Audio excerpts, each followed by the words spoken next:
안녕하십니까, 모닝남입니다. 오늘도 영업을 하다가 짬이 좀 나서 이렇게 영상을 남기게 됐습니다. 지금 새벽 12시 반이 좀 넘어갔는데 약식 타임이 다 끝난 것 같아요. 오늘은 제가 창업을 어떻게 준비를 했는지 그 과정에 대해서 좀 말씀을 드리려고 영상을 켰습니다. 창업을 좀 하고 싶다라는 생각은 평소에 계속 하고 있다가 저희 집 근처에 피자 가게가 하나 있는데 그 피자 가게는 특이하게도 고객들이 예약을 해서 찾아가는 그런 시스템이에요. 그러니까 뭐 배달의 민족이라든지 어떤 그 배달을 통해서 피자를 주문하는 게 아니라 미리 예약을 걸고 찾아가는 시스템인 거예요. 그래서 아니 얼마나 대단하길래 고객들이 그렇게 찾아가나 너무 궁금해서 저도 한번 먹어봤거든요. 근데 그게 약간 시카고 피자 같은 건데 그 집에서만 먹을 수 있는 독특함이 있었어요. 그래서 되게 신기하더라고요. 다시 또 생각이 나는, 다른 피자 가게에서는 먹을 수 없는 유니크함이 있는 그런 피자 가게였어요. 그래서 나도 이런 피자 가게를 차리고 싶다, 이런 거 있으면은, 이렇게 만들 수 있는 기술이 있으면은 장사를 좀 할 수 있지 않을까, 뭐 이런 생각을 좀 하게 됐는데, 이게 또 때마침 우연처럼, 마치 필연처럼 저희 집 앞에 어떤 상가, 공신이 난 상가가 있었는데 그 상가에 그 피자 가게 이름이 이렇게 붙어 있고 뭐 가맹점 뭐지 막 이런 게 써 있는 거예요. 그래서 이 사장님이 프랜차이즈 하시려고 하는 건가? 이런 생각이 또 들더라고요. 그래서 와이프한테 얘기해갖고 이 피자 가게가 프랜차이즈 준비하시는 것 같다, 우리도 하나 차려볼까? 막 이런 식으로 이렇게 얘기를 하다가 제가 이제 사장님이랑 좀 얘기를 하고 싶어갖고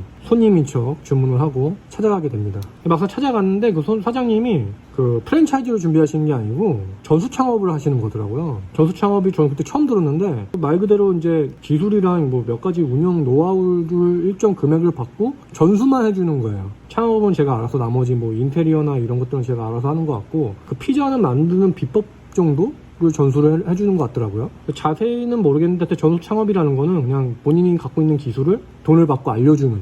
저는 요리를 해본 적도 없고 집에서 뭐 라면 말고 끓여본 적 해본 적이 없는데 그 요리를 배웠다고 해서 뭔가 새롭게 차리는 것도 쉽지 않을 것 같고, 그 프랜차이즈 같은 경우는 사실 이렇게 물건을 대주는 거잖아요. 근데 뭐 거기서는 기술만 배우는 거고 물건이나 이런 식재료 같은 것도 제가 알아서 또 준비를 해야 되는 거고 여러 가지 해야 될 게 너무 많은 거예요. 그러니까 불편하죠. 이거는 초보 창업자가 하기엔 좀 무리가 있다라는 생각이 들더라고요. 근데 그때는 이제 그 사장님한테 가서 이제 물어보기까지 나는 무조건 가맹점을 해야겠다는 생각으로 고민을 하다 간 건데 막상 이제 전수 창업이라는 얘기를 듣고 실망을 크게 했어요. 근데 막상 이걸 창업을 접으려고 하니까 너무 아쉬운 거예요.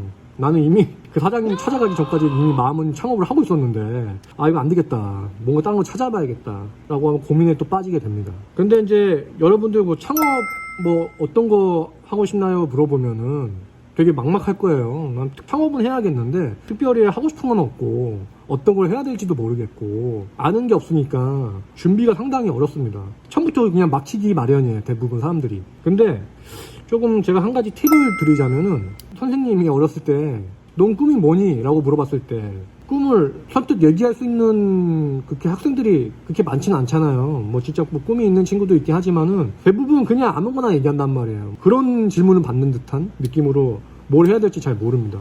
딱히 하고 싶은 게 없다는 얘기죠. 제 친구한테도 돈 있으면은 뭐 하고 싶냐고 물어보면은 돈만 있어봐 뭐든지 하지, 뭐 이렇게 얘기를 해요. 그러니까 하고 싶은 게 뭐 없는 거예요, 사실 그게.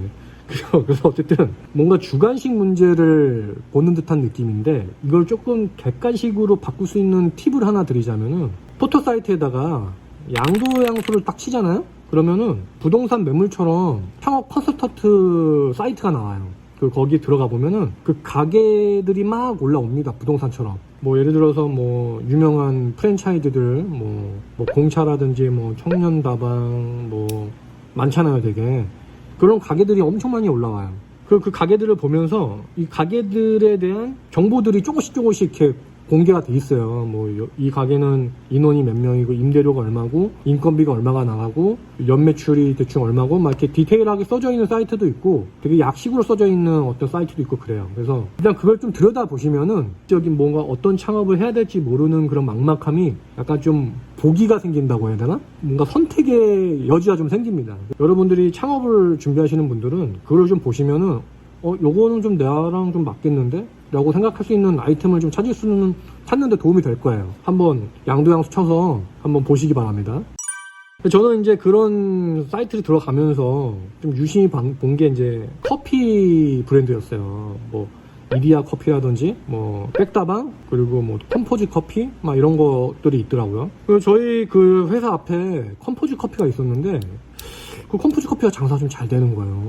근데 제가 사장님한테 여쭤봤죠. 사장님 뭐 할만하시냐. 그러니까 엄청 힘들다고 얘기를 하더라고요. 근데 이제 디테일하게 좀 여쭤보기가 좀 그런 거예요. 제가 염탐하러 온 것도 아니고. 그래서 생각을 해봤는데 컴포즈 커피가 하나에 1,500원인가 그래. 아이스 아메리카노가. 예를 들어서 그냥 한 잔에 2,000원 잡고 하루에 60만 원을 팔려면 300잔을 팔아야 돼요. 한 달이면은 매출이 1,800만 원이 나오잖아요. 인건비랑 뭐 임대료랑 다 내면은 생각보다 남는 게 별로 없을 것 같은 거예요. 너무 방리담회가 심하다고 해야 되나, 커피는? 또 아메리카노 자체를 300잔을 판다고 가정을 하면은 그것도 쉽지 않아 보이잖아요. 뭐 점심시간, 오전시간 뭐 이렇게 반짝하는 시간대만 좀 팔 것 같지 평소에는 그렇게 많이 팔 것 같진 않거든요. 그래서 이거 만만치 않구나라는 생각이 들더라고요. 그래서 제가 이제 또 이디야랑 백다방 이런 또 그 사업 설명회 같은 것도 가봤어요. 근데 백다방이든 이디야든 백다방 같은 경우에는 그 사이트에 들어가보시면 초기 창업비가 막 9천 얼마인가 이렇게 적혀 있어요. 그리고 이디야도 1억 1천 얼마가 적혀 있는데 그건 아주 최소 자본이고 막상 그 새롭게 오픈을 하려면은 플러스 한 최소 2, 3천만 원 더 필요해요. 왜냐면은 뭐 여러 가지 추가 시설물들이 또 있고 처음에 또 원재료를 또 받아야 되잖아요. 그런 것까지 다 포함이 안 돼 있는 거기 때문에 무조건 3천만 원 이상은 넉넉히 있어야 이렇게 오픈을 할 수가 있더라고요. 저는 처음에 백다방이나 이디야라 생각했는데 제가 이제 초기 자본이 한 9천만 원 있었거든요. 근데 아까도 말했지만은 뭐 이디야 같은 경우에는 1억 1천만 원 정도 드는데 플러스 뭐 3천만 원 더하면은 1억 4천이잖아요. 5천만 원을 제가 대출을 끼고 하려고 하니까 처음 창업하는 건데 빚까지 내면서 또 하려고 하니 너무 부담스러운 거예요. 또 빚을 냈다는 거는 어쨌든 이자를 또 내야 되는 건데 고정비가 하나 또 생기는 거예요. 월세처럼. 갑자기 다 월세 내는 것도 빠듯한데 또 5천만 원 빌린 또 이자까지 내야 되니 여러 가지 또 부담감이 있잖아요. 그래서 사람이 좀 부담감이 있으면 또 여유를 또 찾기 힘들고 또 매출이 안 나오면 또 똥줄 탈 것 같고 초기 창업에 대출을 받고 하는 건 좀 아닌 것 같은 거예요. 그래서 제가 갖고 있는 현금에 안에서 창업을 한번 생각을 해보자 라고 이제 생각을 하면서 이제 사이트를 다 하나씩 들어가 보게 됩니다. 그러면 거기 사이트에 괜찮은 매물들이 있잖아요. 그럼 그 해당 컨설턴트한테 연락을 해요. 그러면 대부분 컨설턴트들이 두 가지 부류가 있어요. 자기네 회사로 오게 하는 컨설턴트가 있고 찾아오는 컨설턴트가 있습니다. 근데 찾아오는 컨설턴트를 일단 만나시는 게 좋아요. 왜냐면은 적진에 가는 거랑 똑같은 거예요, 이게. 거기 가면은 휘둘리기 마련입니다. 한번 가봤는데 죽는 줄 알았어요. 차라리 저희 집 근처로 오게 해서 만약 집 근처로 못 오시는 분들은 아예 커뮤니케이션 할 필요가 없고 열정적이고 하나라도 뭔가 또 계약을 성사시키려는 사람들은 무조건 와요. 한 3명 정도 만났거든요. 그래서 오시면은 그 사람들이 이제 제 현금에 맞는 제 니즈에 맞는 가게들을 몇 가지 갖고 옵니다. 그래서 재무제표 같은 거라고 해야 되나? 그 가게에 해당 가게 재무제표를 몇 장 뽑아와서 얘기를 해요. 여기서 좀 포인트는 뭐냐면은 그 사람들은 그날 만나서 쇼부를 치려고 해요. 계약을 하려고 해요. 무조건 그날 만나서.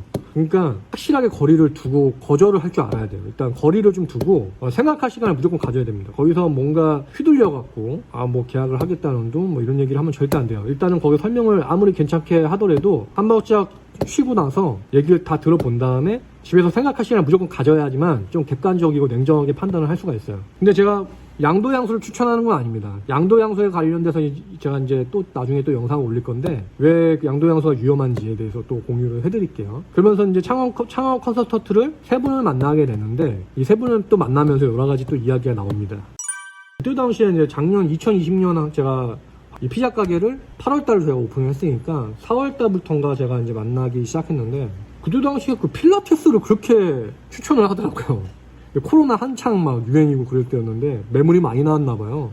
나는 필라테스 관심도 없는데 관심을 안 갖는 표현을 하니까 본죽도 갖고 오고 뭐 백다방도 갖고 오고 여러 가지 다 갖고 옵니다. 근데 희한한 거는 다 월 수익이 풀 오토, 그러니까 완전 오토 개념으로 돌렸을 때 300만 원에서 400만 원의 수익이 나오는 가게들만 가지고 와요. 투자금이 1억인데 1억도 안 되는데 수익이 300만 원, 400만 원이 나온다는 게 그러니까 투자금 1억을 주고 프로토를 돌렸을 때 3,400씩 나온다? 그럼 안 할 사람이 없잖아요, 사실. 보면은 매출이 다 하향 트렌드고 그때 당시에 코로나 때문에 가게들이 다 이렇게 무너져 내리는 그런 시기였어요. 그래서 그 다음 특이점이 가장 매출이 좋았던 시즌에 월 수익을 알려주더라고요. 최근에 수익을 알려주는 경우도 있긴 한데 결론적으로 1년의 매출 단위로 봤을 때 평균 수익을 알려준다거나 아니면 가장 수익이 제일 좋았던 달에 수익을 알려준다거나 좀 함정이 좀 있어요. 그런 걸 정확하게 파악을 하셔야 됩니다. 트렌드 자체가 한 1년 정도의 수익을 보고 판단을 해야 되는데 저는 그때 당시에 좀 힘들었던 게 뭐였냐면은 1년 정도 수익을 봐도 코로나 이전 때는 장사가 잘 되다가 코로나 임팩트를 받고 매출이 떨어지는 시기였기 때문에 전의 매출의 데이터는 사실 의미가 없는 거예요. 전의 수익 자체는. 그래서 판단하기가 굉장히 어려웠어요. 이 코로나를 그때는 뭐 극복을 하고 내가 하면 잘할 수 있지 않을까 이런 고민도 했었었는데 지금 생각해보면은 참 그런 생각 안 한 게 다행인 것 같더라고요. 마지막에 이제 제가 이거 그냥 양도양수는 좀 아닌가 보다라고 생각할 때 딱 한 명만 더 만나보자고 해서 한 명을 딱 만나게 됩니다. 근데 그 한 명을 만났는데 그 한 명도 처음에 필라테스부터 꺼내더라고요. 제가 인상을 확 쓰니까 갑자기 바로 이렇게 집어넣는 거예요. 눈치가 엄청 빠르더라고요. 그러면서 이제 제가 얘기를 했어요. 회사를 다니고 있으니까 좀 오토로 다 돌려서 월 수익을 한 300~400 정도 되는 가게를 운영하고 싶다. 근데 그 컨설턴트가 하는 말이 저한테 사장님 죄송한데 1억 정도의 초기 투자금을 인수를 해서 풀 오토로 했을 때 월 수익이 300~400이 나오는 구조의 가게는 없다. 이렇게 말씀하시더라고요. 1억을 투자해서 풀 오토로 했을 때 100에서 150만 원 정도의 수익을 낼 수 있는 가게가 그나마 조금 이상적이지 사실 1억 투자해서 그 정도 수익 낼 수 있는 가게가 생각보다 많지는 않다라고 얘기하는 거예요. 딱 그 말을 딱 듣는데 약간 신뢰가 가는 거예요, 그 사람한테. 그래서 얘기 더 듣게 됐죠. 처음에 이제 뭐 이디아랑 뭐 이런 것들 다 이렇게 알려주시는데 양도양수 하는데 그 권리금이나 이런 게 너무 비싼 거예요. 다 1억이 넘어가는 돈이었고 제가 원하는 조건에 어떤 부합하는 가게를 받으려면은 한 5천만 원 정도 더 필요한 거예요. 약간 중고차 사는 개념이랑 똑같은 거예요. 중고차는 왜 그런 거 있잖아요. 싸고 좋은 중고차는 없잖아요. 뭐든지 다 하자가 있으면은 거기에 맞는 가격이 책정되어 있는 거지 가성비를 따지기가 어렵더라고요. 이런 가게 같은 경우에는. 싸고 좋은 가게를 살 수는 없겠더라고요. 제가 많이 봐봤는데. 그래서 이제 제가 딱 보다가 그 사람이 저한테 청년 피자를 지금 제가 운영하고 있는 피자 가게를 소개를 해주게 되더라고요. 그때 당시에 이제 코로나가 막 유행이었던 시기였고 배달이 굉장히 대세였던 시기였었어요. 그래서 그때 당시 저희 회사도 그 마트를 운영하는 회사인데 온라인 마트가 엄청 실적이 좋았거든요. 그래서 배달 창업은 일단 홀장사가 아니기 때문에 오토 근무가 가능하다. 그리고 사장님이 잘만 운영하면은 최소 500까지 또 수익을 낼 수 있는 그런 구조의 뭐 가게다라는 식으로 저한테 얘기를 하더라고요. 그래서 이제 그 가게를 제가 유심히 보게 됩니다. 일단은 조건이 좀 괜찮았어요. 배달이고 소수 인력으로 매출도 어느 정도 꽤 잘 나오고 있었고 코로나 여파도 오히려 반대로 매출이 코로나 때 매출 떨어지는 게 아니라 오르고 있는 가게였고 근데 이제 좀 이상한 거예요. 이렇게 수익이 좋은데 수익이 그때 당시에 나한테 알려준 게 500은 그 기존 사장이 가져간다고 했어요. 이상하잖아요. 이렇게 좋은 가게가 있는데 이거를 왜 주문이 들어왔네? 배달의 민족 주문. 그래 가만히 곰곰이 생각을 해보니까 그럼 네가 왜 나한테 그걸 왜 주나 이런 생각이 드는 거예요. 그래서 제가 컨설턴트한테 얘기를 했어요. 그럴 거면은 본인이 하시지 왜 나한테 이걸 왜 그렇잖아요. 그러니까 컨설턴트가 저한테 하는 말이 또 여기서 또 말빨 아주 그냥 끝내줍니다. 사장님 주변에 보시면은 현금 뭐 8천만 원에서 1억 정도 들고 있는 사람들이 생각보다 상당히 많다. 근데 그 사람들이 다 투자를 하고 창업을 하려고 하냐? 다 대부분 은행에 이렇게 모셔놓지 어떤 도전을 하려고 하진 않는다. 항상 만약의 사태를 대비해서 현금을 갖고 있을 뿐이지 그걸 당장 지금 어떻게 사용을 해서 뭔가 이득을 취하려는 그런 어떤 투자를 하진 않는다. 그러니까 아무리 좋은 물건을 보여줘도 그거를 갖는 사람은 별로 없다라고 이렇게 얘기를 하는 거예요. 저 그 말에 조금 넘어갔어요, 제가. 일리가 있다.